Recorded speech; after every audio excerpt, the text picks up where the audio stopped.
since we're not meeting tomorrow face to face, I thought I would go over this week's assignment and explain what I have out there, which includes one extra assignment, which shouldn't take you long, but I think you're going to enjoy it. So as always, I have the weekly review here. What you're going to be looking at, or what we're going to be starting to learn about, are facilities layouts and how important that is to the operations process. So I have two pieces of material that you need to read. And in addition to that, I also have a video that there is a quiz over. Now just remember what I'll be looking for when you post your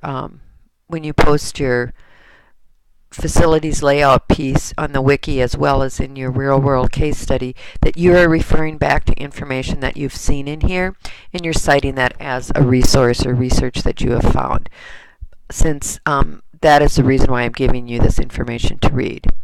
So after that, the other activity that I'm asking you to do is complete a facility layout activity, is what it's called. And basically what I'm asking you to do is choose between either the Union Market or the Welcome Center, and sometime during the next week you will go over there and you will observe what the facility layout is for one of those two places.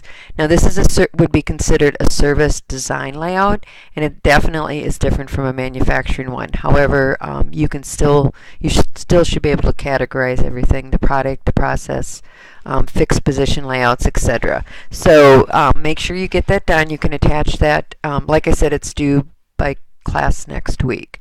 So that's one piece that's a little bit different. And then the other piece that I'm asking you to do is submit your process. And so the wiki is going to be about the facility layout.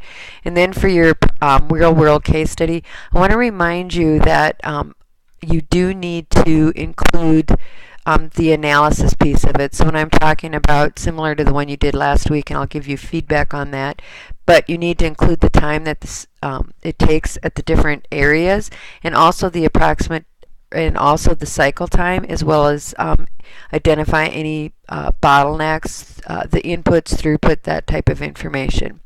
So if you look at what we worked on in class, see if it'll, wrong one. Just let me grab that. So remember when we worked on this particular chart in class, we diagrammed it out. This is directly out of your textbook, so if you want to go back there. And what did we indicate would be the bottleneck for this particular process? So if you said that the bottleneck was actually going to be clerk C, because she can only accommodate 25 customers per hour, you're 100% correct. And so I would be asking you that information. Then that's going to convert into what is your utilization, because the utilization would be the maximum number you could that this particular process could handle, which would be 40, and then that would be divided out by 25. So I've included that on there as well, so the actual output divided by capacity. So I would like to see that. And then I also would like to see what the flow time is, or cycle time, which would be the shortest time that a product or customer can complete this process.